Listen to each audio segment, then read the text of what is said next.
Construire un château n'était pas aussi simple que d'assembler une étagère en bois. Il n'y avait pas de trou prépercé, et une seule erreur ne signifiait pas une structure branlante, mais plutôt plusieurs tonnes de pierre s'effondrant sur votre tête, une leçon que les rois apprenaient souvent à leurs dépens. Les rois médiévaux étaient les véritables experts en propriété, et ne cherchaient pas seulement de bons quartiers scolaires pour bâtir leurs forteresses. Choisir le bon emplacement était un jeu de Monopoly d'une extrême gravité. Se tromper pouvait faire perdre bien plus que de l'argent. Un roi ne pouvait pas simplement pointer une carte et dire « Mettez mon château ». Il avait besoin d'un endroit qui leur garantirait protection, approvisionnement et pouvoir, un choix similaire à celui de choisir le meilleur siège en classe, où l'on peut tout voir, avoir un accès facile à la porte, et emprunter un crayon, sauf qu'au lieu de crayon, il s'agissait de se protéger contre des armées cherchant à vous tuer. Le haut d'un terrain était l'équivalent médiéval de vivre dans un penthouse. Depuis une position élevée, on pouvait repérer des ennemis venant de loin, ce qui laissait suffisamment de temps pour préparer ses défenses. De plus, attaquer en montant est épuisant. Imaginez essayer de courir en montée avec des armes lourdes et une armure. C'est un défi même sans avoir des flèches qui fusent. Les sources d'eau étaient également essentielles non seulement pour rester hydratés. Les rivières et les lacs servaient de fossés naturels, rendant l'approche et l'attaque des ennemis beaucoup plus difficiles.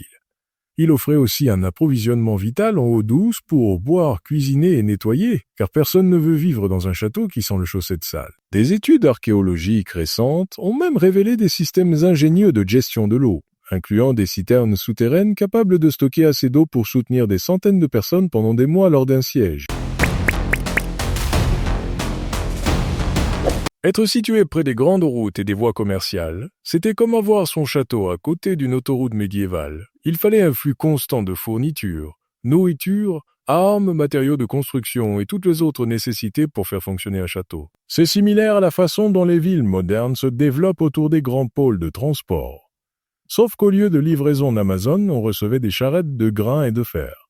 Bien sûr, parfois, l'endroit parfait pour un château était déjà occupé. Imaginez devoir annoncer à tout un village que le roi voulait leur colline pour son nouveau projet, et qu'il était temps pour eux de faire leurs bagages et de partir. Les archives historiques montrent que certains rois médiévaux déplaçaient des communautés entières, parfois jusqu'à 1000 personnes, juste pour construire leur château. Dans une version extrême du droit de préemption, ils déplaçaient même parfois des églises entières, un sujet délicat qu'il fallait expliquer avec soin au pape. Le processus de recherche de l'emplacement idéal n'était pas seulement une affaire physique. Les rois devaient naviguer dans un réseau complexe de politique, de droits de propriété et d'obligations féodales, un jeu qui ressemblait à un mélange d'échecs, de risques et de SimCity.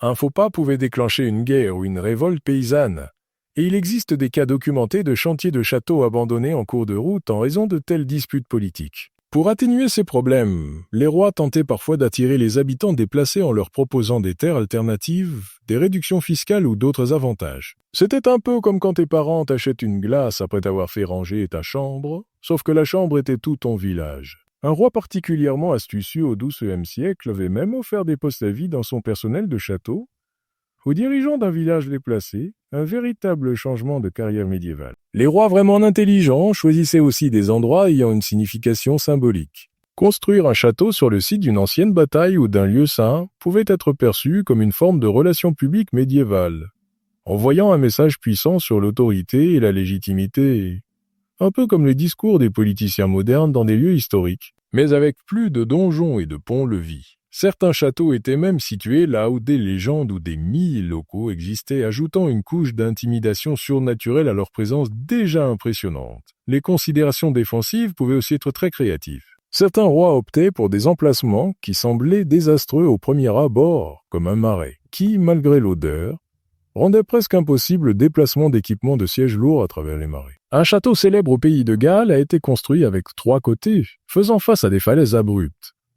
Un design astucieux le rendant pratiquement inviolable de ses directions. Une fois l'emplacement parfait choisi, la véritable difficulté a commencé, rassembler tous les matériaux nécessaires pour construire une immense forteresse en pierre. Cela relevait du cauchemar logistique, donnant l'impression que des projets de construction modernes ressemblent à un jeu de Lego. Imaginez simplement devoir déplacer des milliers de tonnes de pierres sans camion, grues ou même de vraies routes. Un château de taille moyenne nécessitait environ 12 000 tonnes de pierres, ce qui équivaut au poids d'environ 2000 éléphants, tandis que les plus grands châteaux pouvaient utiliser jusqu'à 50 000 tonnes. Certains des châteaux les plus imposants du pays de Galles utilisaient des blocs de pierre pesant jusqu'à 15 tonnes chacun, plus que le poids d'une voiture moderne, et vous pensiez que déplacer votre canapé était difficile. La carrière la plus proche n'était pas toujours idéalement située à côté. Souvent, la meilleure pierre se trouvait à des kilomètres, ce qui impliquait d'organiser l'équivalent médiéval d'une société de déménagement longue distance. Ils construisaient même des routes en bois temporaire pour supporter le poids des blocs de pierre, en posant des planches épaisses et en les remplaçant régulièrement lorsqu'elles s'usaient. Le transport en lui-même était un véritable numéro de cirque, avec les bœufs jouant le rôle de semi-remorque médiévale, bien que beaucoup plus lent et avec plus de caprice. Une équipe de bœufs pouvait tirer environ 2 tonnes de pierre à une vitesse époustouflante de 2000 à l'heure, ce qui signifiait qu'un trajet de 10 000 depuis la carrière prenait une journée entière. Certains bâtisseurs astucieux utilisaient les rivières quand c'était possible, faisant flotter la pierre en aval sur des barges, ce qui représentait l'équivalent médiéval d'un envoi de qualité. La pierre n'était pas le seul matériau nécessaire. Le bois était tout aussi important, et il en avait besoin en quantité pour les échafaudages, les toits, les portes et les structures temporaires. Les archives d'une construction de château montrent qu'ils ont utilisé plus de 3000 arbres rien que pour les échafaudages, ce qui a conduit à une déforestation si sévère dans certaines régions qu'elle ne s'est toujours pas complètement rétablie 800 ans après. La situation est devenue si critique que les rois ont déclaré des forêts entières interdites à quiconque, sauf à ceux qui construisaient des châteaux, avec de lourdes sanctions pour les contrevenants. Il y avait également un besoin de main-d'œuvre qualifiée. Les maîtres tailleurs de pierre étaient les stars du monde de la construction médiévale, et les rois rivalisaient pour engager les meilleurs artisans, leur offrant des privilèges spéciaux et de généreux salaires. Un maçon célèbre aurait même insisté pour être payé en partie avec du vin provenant de vignobles spécifiques. La main-d'œuvre était considérable, avec certaines constructions de châteaux, employant plus de 1000 ouvriers à leur apogée. On y trouvait des tailleurs de pierre spécialisés, des charpentiers, des forgerons et des ouvriers communs, chacun avec ses propres règles de guilde et échelles de salaire. Les gérer tous relevaient du défi, un peu comme rassembler des chats en botte médiévale. Parmi ces travailleurs se trouvaient des héros méconnus, les fabricants de cordes. Une grande construction de château pouvait nécessiter plusieurs milles de cordes pour transporter des pierres et faire fonctionner des poulies, des cordes qui devaient être extrêmement solides et régulièrement renouvelées. Peut-être le matériau le plus surprenant utilisé était le fer, en quantité énorme pour les outils, les clous et les charnières, à une époque où sa valeur était comparable à celle de l'argent. Les archives d'un château montrent qu'ils ont utilisé plus de 50 000 clous rien que pour l'échafaudage. Le contrôle de la qualité était un autre gros souci. Les blocs de pierre devaient être taillés selon des spécifications exactes, et les ouvriers avaient développé des techniques sophistiquées bien que peu hygiéniques, comme lécher les pierres pour détecter les impuretés. Ils devaient également vérifier le bois pour la pourriture et le fer pour d'éventuels défauts, car un mauvais matériau pouvait faire s'effondrer un mur entier. Enfin, il y avait le défi du stockage. Les constructeurs avaient édifié des abris temporaires pour protéger leurs matériaux des intempéries, créant une sorte de homme de peau médiéval sur le chantier. Une fois tous les matériaux rassemblés, il était temps de passer à la phase suivante, poser les fondations. Car quand on s'apprête à empiler des milliers de tonnes de pierre, mieux vaut s'assurer que cela repose sur quelque chose de solide. La première étape pour poser une fondation était de creuser beaucoup. Les bâtisseurs médiévaux creusaient jusqu'à atteindre la roche solide, ce qui pouvait signifier descendre à 12 mètres ou plus profond que la hauteur d'une maison de 3 étages. Les tranchées de fondation étaient ensuite remplies non pas de pierre ordinaire, mais d'une version médiévale du béton appelé mortier, un mélange de chaux, de sable et d'eau. Cependant, les bâtisseurs faisaient souvent preuve de créativité avec la recette, ajoutant parfois du sang animal, des blancs d'œufs, des cheveux et même de la bière, pensant que ces additifs renforçaient le mélange. On pourrait dire que les châteaux médiévaux étaient maintenus ensemble par le smoothie le plus étrange de l'histoire. C'est là que l'ingénierie médiévale fait preuve d'une véritable ingéniosité. Les bâtisseurs ont créé ce qu'on appelle aujourd'hui des fondations en gradins, qui ressemblaient à d'énormes pyramides souterraines à l'envers. Ces structures s'élargissaient à mesure qu'elles descendaient, répartissant ainsi le poids immense du château et le rendant plus stable. Un exemple particulièrement impressionnant en Écosse avait cette marche distincte et parfaitement à niveau, le tout réalisé sans aucun équipement de levée moderne. En parlant de techniques inhabituelles, les archéologues ont découvert des objets étranges placés délibérément dans les fondations des châteaux, comme des os de poulet dans un château anglais, des pièces de monnaie, des artefacts religieux et même des chaussures dans d'autres, probablement en tant que porte-bonheur ou offrande rituelle. Le processus de pose des fondations était d'une précision incroyable. Les ouvriers utilisaient des cadres en bois et des fils à plomb, pour s'assurer que tout était parfaitement droit, car une fondation mal alignée donnerait l'impression d'un château bâclé, comme un jeu de Jenga raté.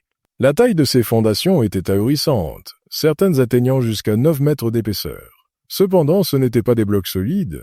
Les constructeurs créaient un noyau en débris en remplissant le centre de petites pierres et de décombres, entourés de pierres soigneusement taillées. Cette technique permettait d'économiser des matériaux et renforçait réellement la fondation, aidant même certains châteaux à résister aux tremblements de terre. La température était un facteur déterminant. S'il faisait trop chaud, le mortier séchait trop vite et se fissurait. S'il faisait trop froid, il ne durcissait pas correctement.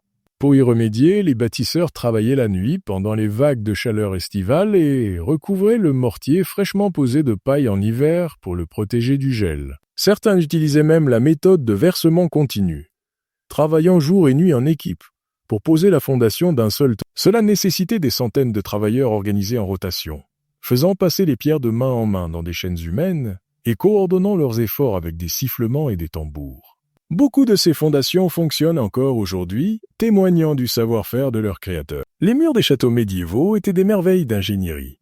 Érigés sur des fondations massives, ils devaient résister à tout, des béliers aux attaques de trébuches. Les murs des grands châteaux mesuraient généralement entre 9 et 14 mètres de haut, et étaient souvent d'environ 6 mètres d'épaisseur à la base. La construction ressemblait à un gâteau en couche médiévale. Les faces extérieures étaient constituées de pierres taillées avec précision, qui s'emboîtaient comme des pièces de puzzle, rendant le mur plus robuste et difficile à escalader. Derrière celle-ci se trouvait une couche de roche plus grossière, et au centre un noyau rempli d'un mélange, appelé remblai, des pierres plus petites et des fragments mélangés avec du mortier. Les archéologues adorent découvrir ces noyaux qui sont comme des capsules temporelles du chantier. Pour élever des pierres massives, les ouvriers utilisaient des grues en bois appelées cabestans, qui étaient en fait de grands ascenseurs actionnés par des personnes marchant à l'intérieur de roues géantes, un peu comme des hamsters dans une cage. Ces machines pouvaient soulever des pierres pesant jusqu'à 2 tonnes. Les murs n'étaient pas construits à la verticale, mais avec une légère inclinaison, plus large en bas et plus étroit en haut. Ce design rendait le mur plus solide et aidait à dévier les projectiles. Les bâtisseurs construisaient parfois des passages secrets à l'intérieur des murs, non seulement pour des évasions spectaculaires, mais aussi pour transporter des fournitures, envoyer des messages et même espionner les invités. Les pierres elles-mêmes racontent des histoires fascinantes. De nombreux murs de châteaux montrent encore les marques des maçons, des signatures personnelles taillées par les ouvriers pour prouver quelle pierre il avait posée afin de pouvoir être payé. Les variations de température étaient un vrai casse-tête. Donc les bâtisseurs travaillaient tôt le matin et tard le soir en été pour éviter que le mortier ne craque. Les angles étaient une source de fierté particulière, avec des pierres d'angle taillées avec une précision incroyable. Parfois à partir de pierres spéciales extraites à des centaines de kilomètres. En construisant, ils laissaient des trous dans les murs appelés putlogol pour soutenir les échafaudages en bois, les laissant intentionnellement pour de futures réparations, accompagnées d'instructions écrites sur leur utilisation. Les véritables atouts de la défense des châteaux médiévaux étaient les tours et le logis de la porte. Les tours étaient d'une grande importance.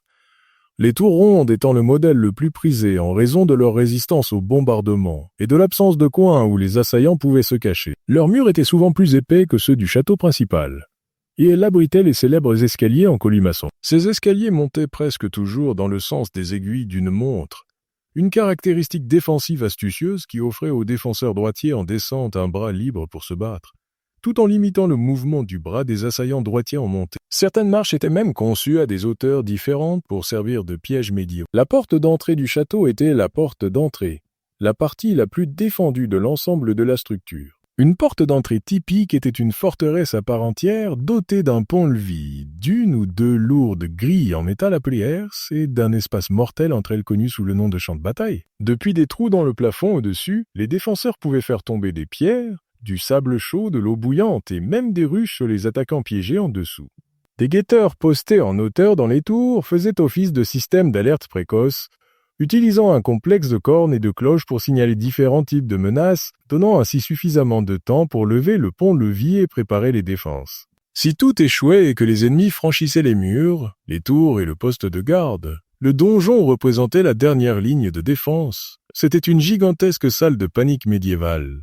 Une forteresse à l'intérieur d'une forteresse où les gens pouvaient survivre pendant des mois. Les murs du donjon étaient incroyablement épais, atteignant parfois jusqu'à 12 mètres à la base, et pouvaient résister à des assauts énormes. L'entrée se trouvait généralement au deuxième étage, accessible uniquement par un escalier en bois que l'on pouvait retirer ou brûler. À l'intérieur, le donjon constituait un monde autosuffisant, sombre et exigu, mais rempli de suffisamment de nourriture et de provisions stockées pour supporter un long siège, et équipé de son propre puits profond pour l'eau. La plomberie du donjon se composait de latrines, qui étaient essentiellement des toilettes sous forme de trous dans le mur, laissant les déchets tomber directement à l'extérieur. L'intérieur était ingénieusement conçu pour la défense, avec des tunnels d'évasion cachés appelés portes de sortie, et la capacité de sceller chaque étage des autres. Certains avaient même des ponts-levis internes et un système complexe de mots de passe et de coups secrets. Transformer un immense tas de pierres en maison représentait cependant un défi différent. Chauffer un château, c'était comme essayer de réchauffer une grotte.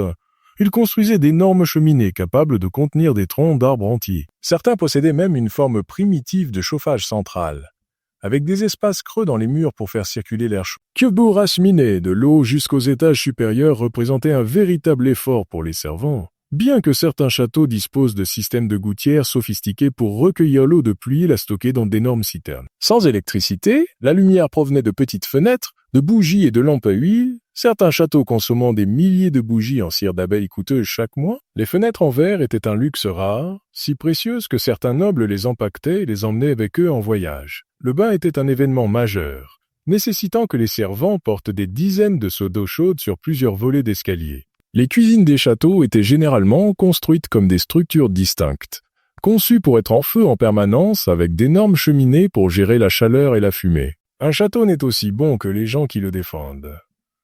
Un château de taille moyenne avait besoin d'environ 100 soldats pour une défense de base, un chiffre qui pouvait grimper à plus de 500 en temps de guerre avec des hommes entassés dans des espaces exigus. L'entraînement était constant. Les archers s'exerçaient quotidiennement avec des arcs longs qui nécessitaient jusqu'à 150 livres de force pour être tendus.